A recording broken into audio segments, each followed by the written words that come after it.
Our intern Ram decided to approach us with a great idea of like, should we have a podcast? Right. All right. Episode 2. Episode 2. You don't know this, but you came up with the name. Did I? Yeah. But it's like our debrief. We should. Oh yeah. Hi. Welcome to Director's Debrief, Episode 3. Director's Debrief, Episode 4. Episode 5. I think 5, 6, 6. Episode 6. I remember the episode name. Are you proud of me? 8, 9, 10, 11, 12. I want to say 13. 14. Right, before I actually do the intro so I don't look like a muppet again, what episode are we on? Episode 15. Episode 16? 17. 18. Episode... Ram, put the number in there because you're not here. 20. Episode 21. Smashed it out of the park. Episode 22. Quite a little bit offended now, but I can handle that. For episode 23. 24. What? 25. 26. 27. 27. 27. That's the one. 28. Drank a lot of coffee. Hi there, welcome to Director's Debrief, episode 30, I believe. We're joined by Sam Winsbury today. Episode 31. Boom. 32. 33. 34. Episode 35. 36. All right. Hi there, welcome to Derek. There's so many cameras. Episode 30. Hey, 38. 38. 39. 39. 41. Nailed it. 42, believe it or not. This podcast, the budget. Here we go again. 44. 44. Episode 45. Dark. What? Guys, can we just put the lights on? Episode 45. 45. 6. 46. Today we're joined by Rafe Wyland. Did I say that right? No. Okay, I'm very sorry. It's alright, Sam. It's Wheeland. Episode 49. Yes. Yeah. How have you been? Happy New Year. This episode's coming out in like, I think, end of January. Hey ho. Let's go. So, Okay. episode 51. 51. Welcome to Director's Debrief. Welcome. Welcome to episode, are you ready? Yeah. 52. 50. We did it. One whole year. Worth of content. Yeah, so an hour for every week for a whole year's worth of just talking at each other. Wow. I know. And just chatting away. Just chatting away. Yeah.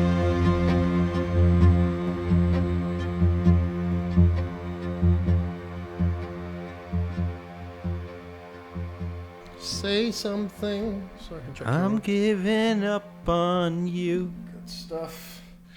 All right. For the other audio check. Deeper voice. Deeper voice. Deeper voice. Can't get enough of your Normal love. stand-up voice. Yes. I'm going to make this a recurring series because I have too many serious questions plaguing my mind. Uh-huh. And again, this one's Too many, man. I know. Your mind is in it. It just wanders, but this is a serious thing. So again, please give me your most honest opinion. You know how Nick Carter of the Backstreet Boys famously once said... Oh, okay. I know. Yeah. I know another Nick Carter. So Oh, okay, no. Nick Carter from the Backstreet Boys famously once said, I never want to hear you say that I want it that way. Mm-hmm. What was Nick talking about? And what way? I want it That way. Tell me why. Ain't nothing nothing. but a Look, that song will suck us in. But here's the I thing. know, but I've never thought about it. You know, these things keep me up at night. Yeah. But I never want to hear you say. You, I think we can imply, is a romantic interest, Right. perhaps. So that's what I've deciphered so far. Mm-hmm. And obviously the mind wanders. Yeah. I will never want to hear you say, I want it that way. Now, if he's referring to the thought that, nothing but... Okay, we'll save it for another time. These are the things that keep me up at night. Okay. But anyway. Man, why have you got to put those things in my life? I'm living a happy, steady life, not overthinking these deep things. You know, I went through a period where I was only thinking about deep things. Really? Yeah. But you were fun to be around. It was... No, but you go through that, and I realised, like, it's just not a place I want to be. No? So I've Place or the guy... that's not the guy you want to be. No, so I enjoy important questions. I like discussing them. Yeah. But I've tried to stop myself overthinking these deep questions, like late at night or something. I don't know. I distract myself away from them. Yeah. Because I think it's just it consumes a lot of your mental energy. Yeah. Yeah. But interesting. So always like discussing them. Always like the big questions. It's always fun. Do you know who's really good at this stuff? Yeah. I mean, you obviously know, but Jamie. He's massive on this stuff. Dude, I love this about Jamie. He has for those of you who don't know, he has this document on his notes tab. I think he shares it with somebody else. I know. Yeah. with one of his mates, and they collaborate on exactly, these, and they just drop really profound questions in there. But so that's different. Those are profound questions in a discussion, and I think that's amazing. Yeah. Like, I'm all for that. Just like we're doing now, just like when we meet Jamie. Yeah. But when it's just you individually, alone, that can get really deep. Yeah. But welcome to episode. Are you ready? Yeah. 52. 52. We did it. One whole year worth of content. Yeah. So an hour for every week for a whole year's worth of just talking at each other. Wow. I know. And just chatting away. That's a whole lot of content. We've gotten to know each other. I know. Yeah, real intimately. Interesting. Yeah. Yeah. Asking the real questions. And so I think what would be I asked you this earlier, and to be honest, I can't shame you for not having an answer because I don't really have one myself. But I thought it would be a fun exercise to actually now kind of drill down on what we're trying to achieve with this podcast. Yep. I went to London. I caught up with my brother, and he asked a really interesting question. Again, quite a hard-hitting one. Of what's our mission statement for this podcast. And with the guests, I feel like I'm absorbing a lot of knowledge from the different guests. A lot of people are teaching me a lot about the kind of entrepreneur I want to be. But when it's just you and me talking, yes, we talk about entrepreneurship, but we cover a much more broad spectrum of stuff. So I came to you with the very difficult question of what do you want to be remembered for? Yeah. So I know you don't have an answer. I don't really have an answer. But what goes through your mind when I say stuff like that? Yeah, I like how you've just shaped it, because for me, when you initially asked it, I was like, damn it, I need to think of something so powerful, and it's in 3 words and it covers everything. And I was really like, people come out with some amazing stuff and it just covers everything. It's so broad and so strong. And then I, as you said it, I was like, actually, no, I'm just going to shoot you with things that just come out. Yeah. Come from the heart. Things that are important over things I might be judged on, things I might not be, just because it's coming straight out, fresh, raw. Before you do, I think it's another thing, now that we've been doing this for a year, I think it's time to peel back the layers. Maybe be a bit more open, a bit more exposed. I think so, yeah. Because we can still edit it out. But yeah, sure. But we're not gonna. Unless it's really bad and we get demonetized. We're like onions, like Shrek. And we have layers. Sorry, I interrupted you. What goes through your mind? What's important to your heart, mind, soul?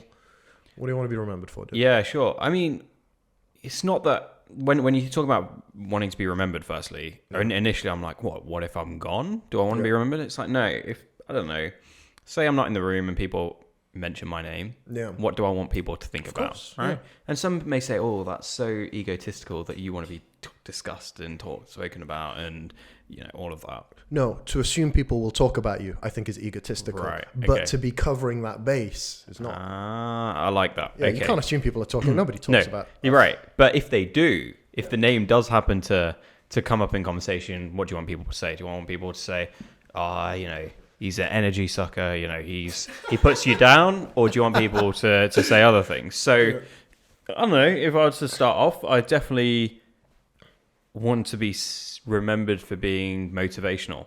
And that's not a...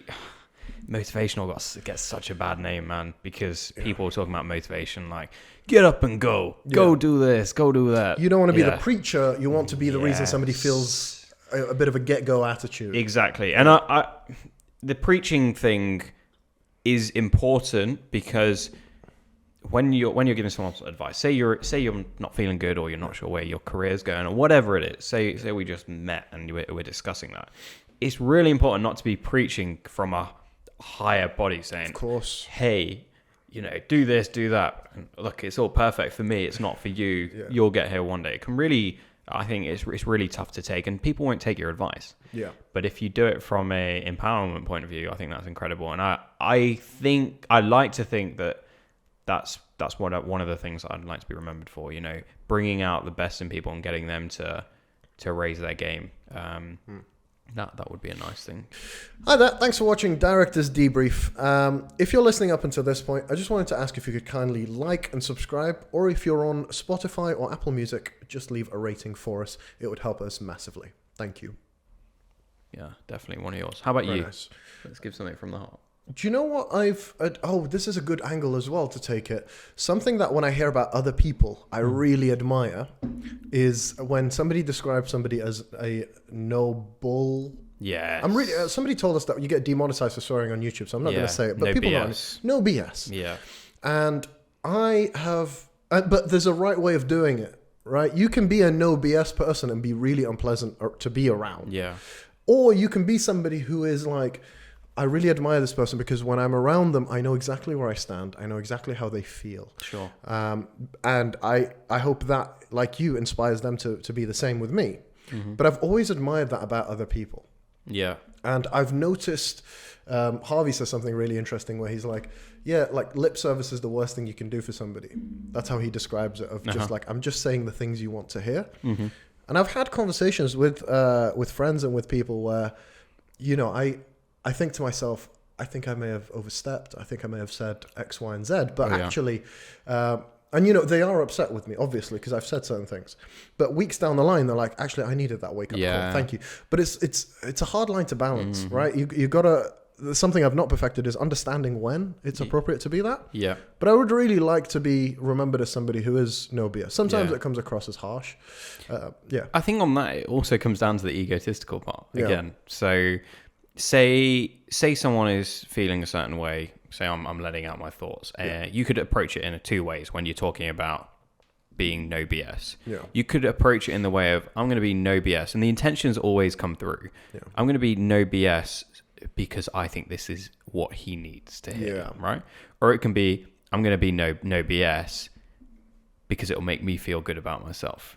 Right. Okay. And there are two, and I've come across both. Yeah. Where they will tell you something, but it puts you down. Yeah. And the intentions are trying to come through to make themselves feel a bit better. Yeah. And look, I'm not saying those people are evil. It's just the intentions that come through, and it might be something innate that just, it makes them feel a little bit better. Maybe helps them with their own insecurities. But it's that. So I think there's a timing, and I think that's where intentions really do shine through. So yeah.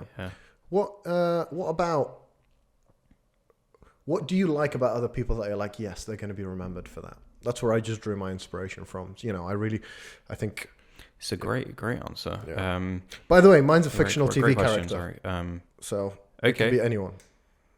Yeah, it's important because, do you ever hear someone talking about someone you don't know, you've never met, and they say good things? Yeah. And you're like, wow, this person sounds really cool, or sounds really interesting. Yeah. Like, those are the things that are coming to mind. So it's like, he's just so easy to talk to. I really like that. Yeah, it's just really easy to get on with. Again, no BS kind of guy. No. Just chats along. That's really nice. Yeah. And just that is like the ultimate compliment when someone says that about someone else, and you're like, wow, okay, I want to have a conversation with this person. Yes. It's really really important to have, and confidence is good. Say, oh yeah, he's a confident guy. He's approachable. He'll talk to anyone, but he's confident.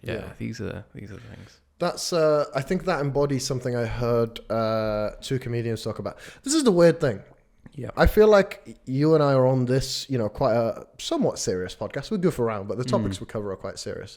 The topics, podcast I listen to are purely comedy ones, like comedians just sat around talking. Yeah.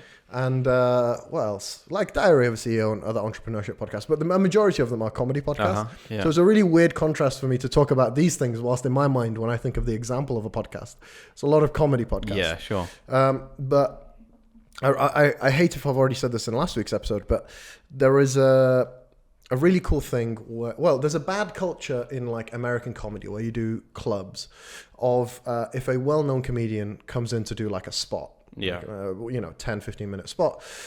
They just bump all the other up and coming comedians off, or not even like mid-range comedians. They just get bumped to the bottom. Yeah. And there's this weird mentality amongst comedians of, I want to be the guy who can walk in and bump the comedians down. Yeah. And I heard, I think it's Sam Morrell and Mark Norman talking about a comedian called Dave Attell. Yeah, I think he's called Dave Attell. And they really admire him because he's the kind of comedian that can knock off all other comedians to get his spot but chooses not to. Like that's the minor distinction, right? You want to be the person who has the authority and the presence to be able to do that and is loved and admired to do that, but still goes, no, you're the young comedians. Yeah, please. You guys need the limelight. Go for it. I'll just do a quick 10 minutes at the end or 15 minutes at the end. Yeah, absolutely mad. So yeah, it's not necessarily not the life of the party, but the person who sparks the life of the party. Okay, interesting point there, right? So I guess you'd class that guy as humble, down to earth. He's like notorious. Not notorious. He's famous for this. Yeah, he's very humble. Yeah. Again, another thing that people would like to be remembered for.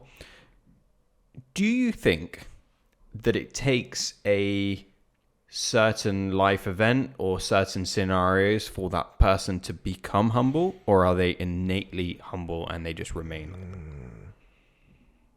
Do I think?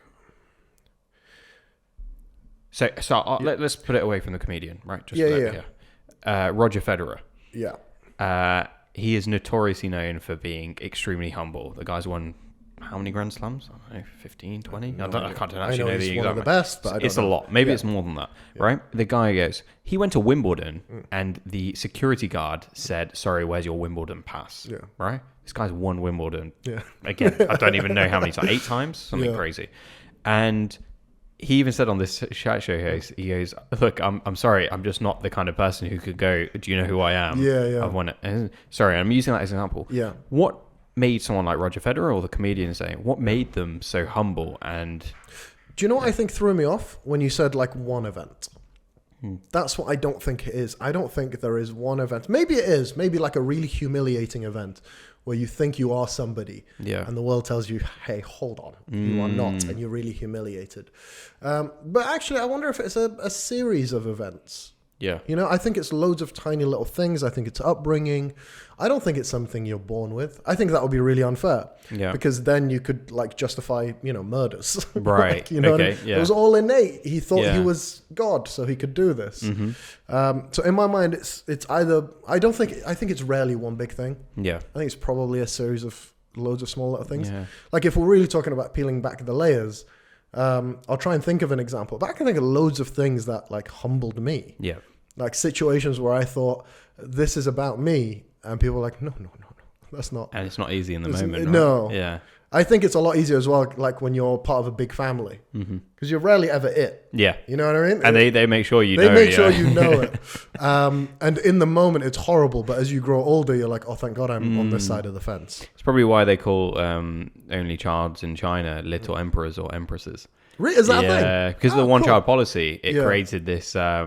it's not, obviously, I know plenty of only childs that aren't like this, but there are some. Yeah. In China, they had this issue that a lot of kids grew up, obviously being the center of attention. Yeah.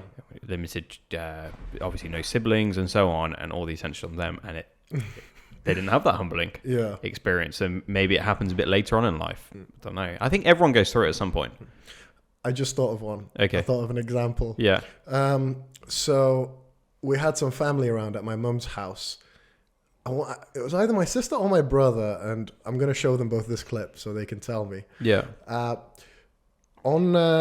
my mum's house, there is a row of stairs, and then it turns and it goes that way. Yeah. But there's like a big patch of, it's not big, but my mum thinks it's big and just piles stuff on. So we used to have these huge candles there. Yeah. And my mum replaced it with a table and then some more candles. By the way, that means I can barely fit in. Like I have to shimmy past it. So it's really not that much. But I remember wearing, I think they were like new pajamas. I was upstairs because I don't, the family the family meeting didn't concern me. So I heard the family leaving and I thought, well, it's only polite that, I'm there for when they leave so I can say my goodbyes. Yeah. So it's 3 steps down, the turn, and then all the other steps. Right. So I'm stood next to where the candle used to be, where there's now a table. And my whole family's by the doorway. And somebody goes, oh, look at that. That's new and that's really lovely. And I look down because I thought they were talking about me in my pajamas. And my mum was like, yeah, I got it last week. And I was like, hold on. And I can't remember who it is, but just called out, did you think they were talking about you? And I went red as a tomato. Oh, no. And that, ladies and gentlemen, is why I'm a decent human being. Yeah. And that's why if anyone now compliments you, you're like, yeah, exactly. someone else? 100%. It is They're talking about every other person within a 5-mile radius before I assume they're talking about me, just so I don't have to relive that one moment. So maybe you're right. Maybe it is one thing. Yeah, it is. I think you're right originally. Like, it is a series of events that humble you in different ways. I'm thinking now, and there are plenty of examples where I feel, and I think it's a regular occurrence, right? So we talk about Roger Federer. It's not like he became humble one day and then just remained humble. I'm sure when he went on a streak of winning Grand Slams, he's human. A little bit of ego gets to you. Yeah. People put you on a pedestal. Everyone's making you the tennis god and whatever. It's going to get to you. Okay, some people are superhuman and it doesn't get to them, but on the whole it does, right? And you've got to really work on it. And it's that consistent thing of being humbled regularly. But if you're emotionally intelligent enough, you can probably pick up on early signs of you kind of crawling back up away from Earth and from humility. Yeah. Okay. Do you think you can see that yourself, or do you think only other people can say it? Other people can say it, but they can say it in a minor way, so it doesn't have to be this massive humbling experience. Yeah. They can make the odd comment that is enough for you to be like, whoa. Yeah. I don't know. It could be like, I don't know. You're suddenly earning a bit more money than you have, and you don't think you're showing off, but you're at the bar and you're like, "Hey guys, it's all on me." Yeah. Right. That's again intention. Yeah. Are you being generous, or do you want them to secretly know that you're doing all right? Yeah. Okay. Yeah? And it could just come through. You may not mean to do it. It just comes through, and someone go, all right, we know you've got some money, right? It's just a small experience, just a little thing like that. And just, okay, maybe I just need to rein it in. Yeah. There's a bit of excitement in our head. And this is why we always look at the spectrum and we're like, oh, he's so humble and he's so cocky. But there's plenty in between, and we veer in between. Yeah, of course. And that's really the part that I stand out. The reason why I asked if it's something you see within yourself or outside is because, again, this comes from quite a famous joke of, he called someone arrogant, and they went, no, I'm not. And the guy goes, you don't get to decide. That's not up to you. Right. That's what the collective say. But it's interesting what you said, because you know that person who usually makes a comment of thing. Do you think there's a consistency that it's usually the person who doesn't know that person particularly well? Because from context, I think you can gather if somebody is humble the intention, as you say. From knowing somebody, I think you can get a good gauge of if this is if their intention is to elevate their status amongst the group, or if it's to spread generosity. In that example in particular. I think. So what you're essentially saying is usually that person who would be like, all right, you're doing well, is someone outside of your circle. Yeah, well, they didn't know what you were doing. They didn't know if you're doing this or that. Sure. So they just played it safe and made a joke, but assumed you were doing that.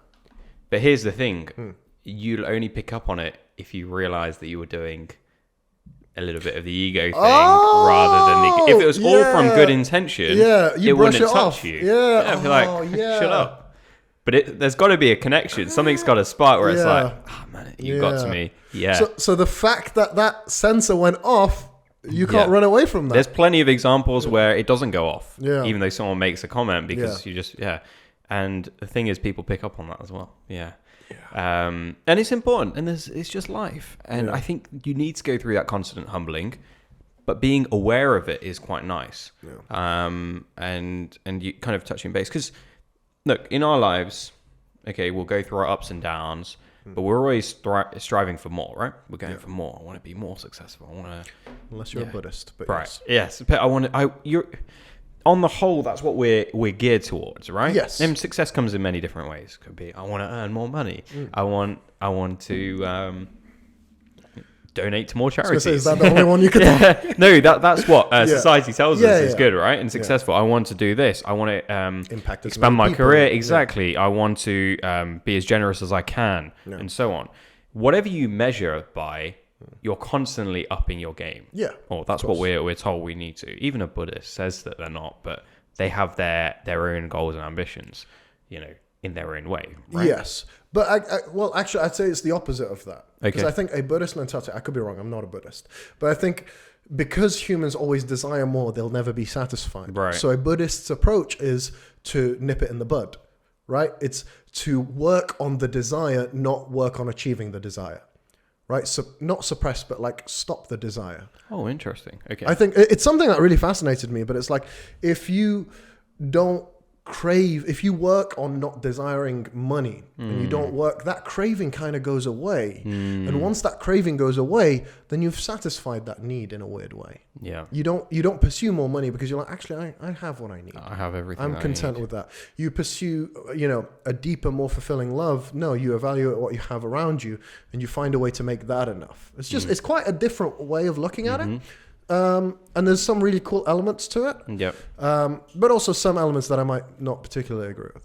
But Okay. I agree that our default let's setting... come back to that. Yeah. I find that a really fascinating conversation. Yeah. And I want to get into that for But sure. I agree with you. Our default setting is to move the goalpost, go more. Sure. Okay. Yeah. And that's not a bad thing again, right? That's just the way we're conditioned. Our minds are to up our game. Whatever it is. I want to meditate more than I did yesterday. Yeah. Fine.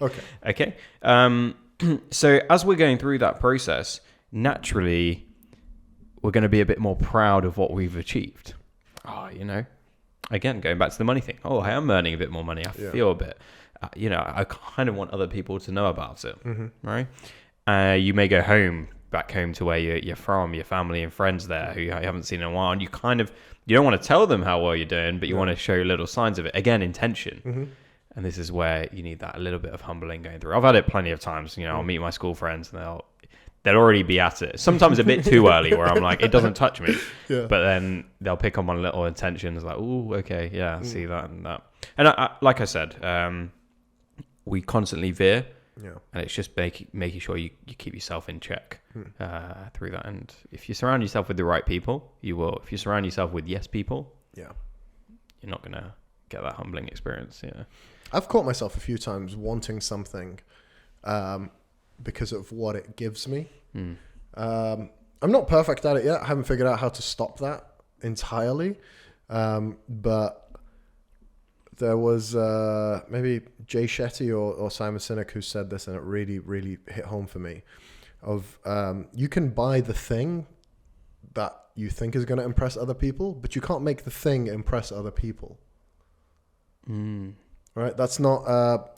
the best example of this is like my brother and cars. Okay. My dad loves cars. So anybody he doesn't do this to show off to other people. Sure. He loves hearing people's opinions. Uh-huh. And I remember like my dad just like, he's getting really excited and increasingly excited because he was driving my brother and my brother hadn't noticed it was a new car yet. So he was just like, dads, when they take a run up to it, they're pumping air into the balloon and any minute now the burst.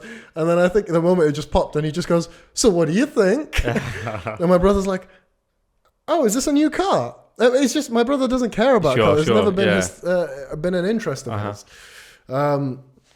So I always just thought that was really interesting because you can take that to anywhere. Yeah. That person who's been on your mind since high school and you're like, one day I'll show them. And then you made it. What if they don't care about the things that you've made it successful? Chances are they don't care, right? And this is it. Like, I deem you a very humble guy, right? Thanks, like a very down to earth. You keep yourself in check and so on. But I'm sure you have those experiences where 100% do. Wait, what are you going to say? No, those intentions where I don't know. You may want people to just see your watch slightly, or it's whatever you're proud of, right? Oh, your new glasses or something. There's something there. And I don't think that's bad. Yeah. It's just making sure I have an example. Yeah. Okay. Can I talk about the example? Go. I realized this driving somewhere.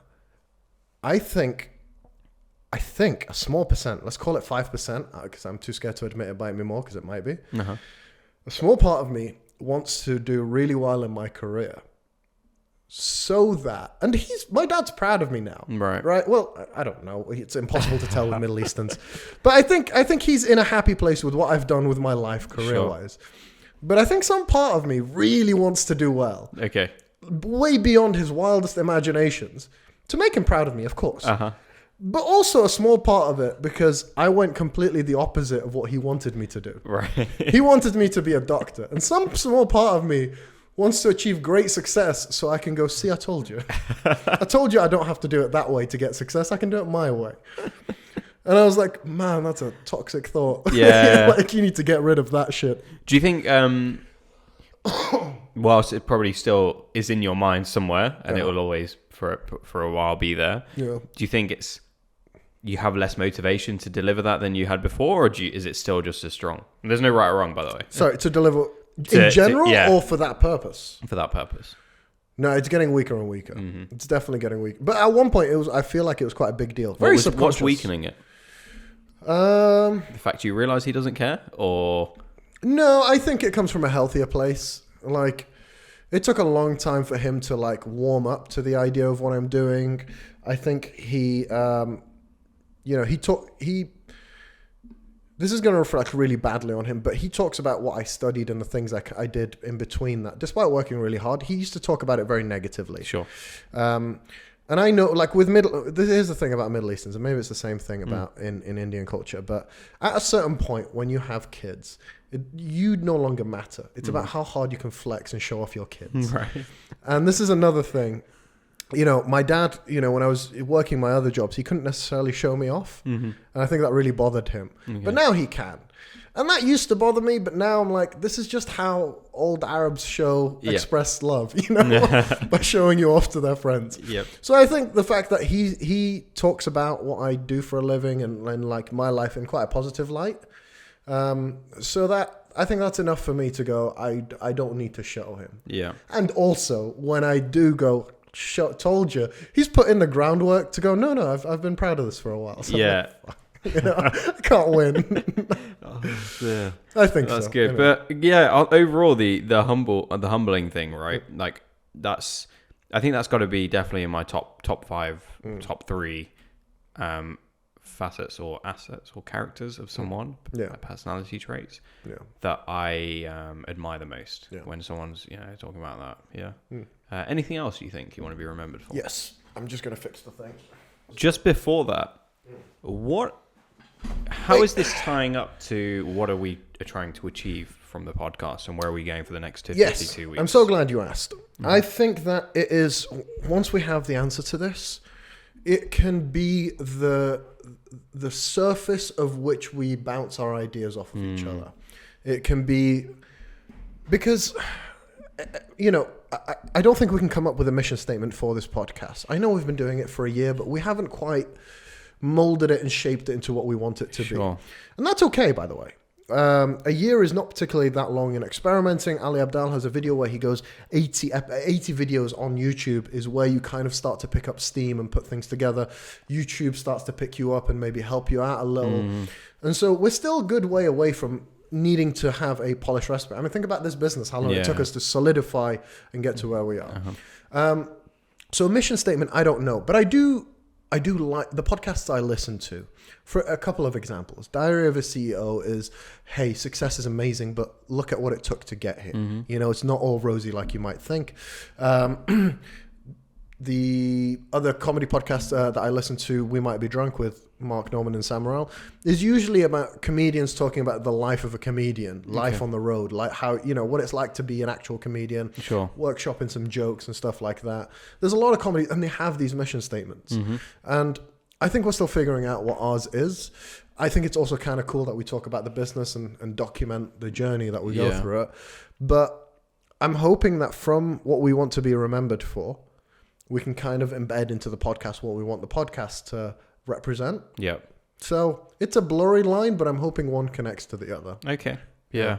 I really like that. And I think with anything, it always, again, sounds so motivational and so business entrepreneurship mumbo jumbo, but having some kind of mission and North Star helps us align on why do we sit down here for 45 minutes and interrupt or disrupt the regular workflow of our day. There's got to be a reason that gets us here, and what are we actually trying to achieve on a bigger scale. And I think completely aligned. And a reason why people tune in, because I tune into the podcast I do too, because I know almost what I'm getting myself in for. Right now, people are turning up to our restaurant and we don't have a menu for them. Right? So that's the example. What am I going for? Yeah, exactly. Well, what cuisine are we offering them? I don't think we have that yet. Sure. But things like, the episode where we talked about heights That's driving great traction, but it's not necessarily leading to anything because we're not a review program. You know, we'll do some reviews here and there. I definitely want to bring that back. Yeah. But we don't do, you know, we're not a review program and we're not a brain supplement program. Sure. So those people watch that video, engage with that video. It's not really us, like 300 views, which for us is outstanding. Yeah. But I imagine they just leave after that because what else is there for them? Yep. But if somebody comes in and goes, yeah, these boys are talking about this, and this was today's topic of conversation, I'm curious what they're going to talk about next time around this same sort of sphere of information. That's why. So, speaking out loud now, random idea. Go ahead. What's the North Star for us? Ooh, I thought you were going to say one. What's the North Star? What do you want to be remembered for? What do I want to be? Do you know why I'm struggling with this? Because I want it to be original. I think too many things I've done in the main successes from the things I've done, which by the way primarily stem around this place, is because what we're doing here is pretty original. So I don't want to be another Diary of a CEO. I don't want to be another... Does it start original though? Nothing we do here starts original. Right. It festers into its own originality. Yeah, it stands on the back of other things that builds up into its own. It almost starts as a I hate to say it, a copycat. Yeah, carbon copy. Copycat. Okay, well, how about this? What do you enjoy talking about most when we close up shop? Not on the podcast. We close up shop. Everybody's gone home. You and I mean, I'm usually still around for like another 15 minutes. I think you sleep here sometimes. Yeah. So, what do I enjoy most? Because those conversations are good. Yeah. Again, we're very hesitant because they're very personal. They are. But we peel back quite a few layers. Yeah. And everything seems to come quite from the heart. Yeah. And that's where originality comes. Obviously, we can't discuss the very personal things, right? But what do people need?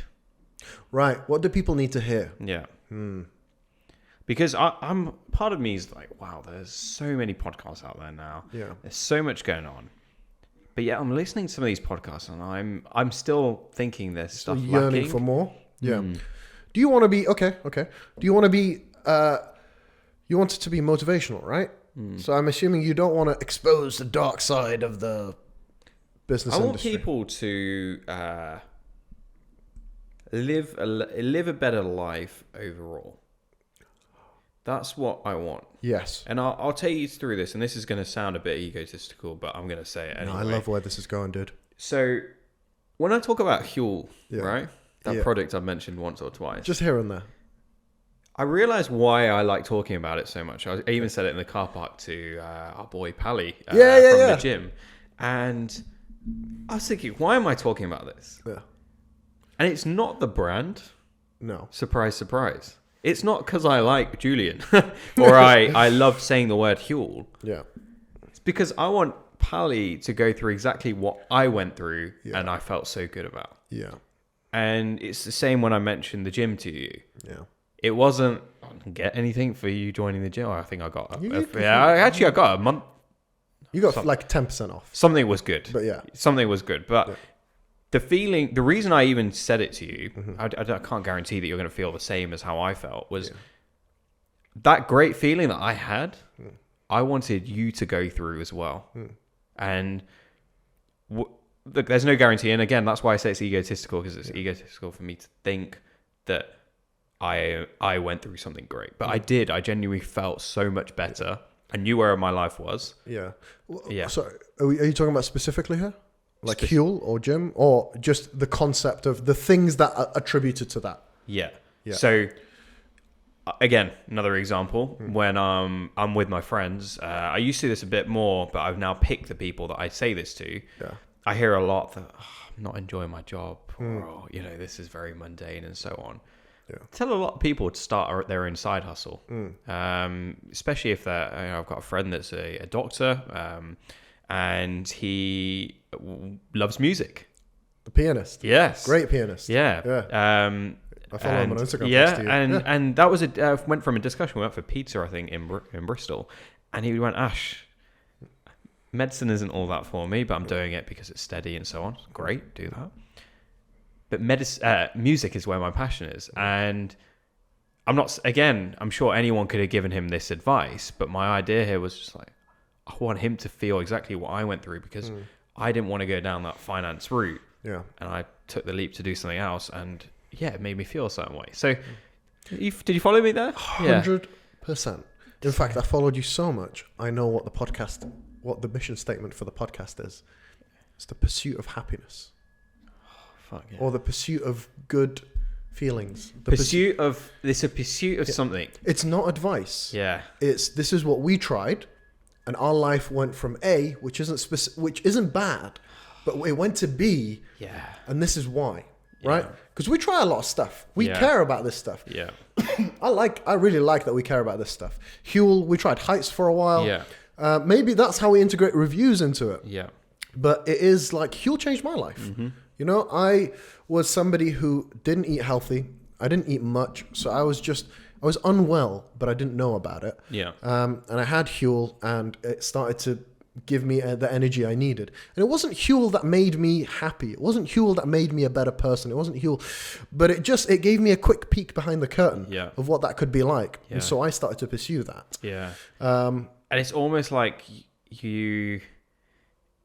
See, there's so much going on that isn't related to Huel, and so much impact that could have come from that. But it's like a hack. That you're figuring out these little things, and you're continuously improving. And I think that's where self-help, kind of continuous improvement, motivational stuff gets a little bit lost. You know, like, how can I better myself? How can I do that? Top 5 tips. Yeah, but it's more than that, and that's kind of that's what I would like to be remembered for, and I know you. I'm 100% on board, dude. Yeah, I really love this. I think from the next episode, because we are coming up to about 40 minutes. Mm-hmm. So on the next episode, we'll find something. We'll talk about it off camera. Yeah. And we'll both talk about a thing and how it transformed our lives. Yes. Yeah? Yes. We'll try it. We'll try everything. Yeah. Pursuit of something is there. Yeah, exactly. Well, the Pursuit of Happiness is a film. That's why that sprang to mind. And the thing is, it is, of course, happiness is one of the key elements of it. Yeah. But I feel it's even more than that. Yeah. Fulfillment? Yeah, there's something there. We'll think about it. We'll think about it. But it will be Director's Debrief, and then that thing. Yeah. And that, I'll tell you why that came to me, is because when we do our after 5 conversations, everything that we talk about, I know from both of us comes from our heart.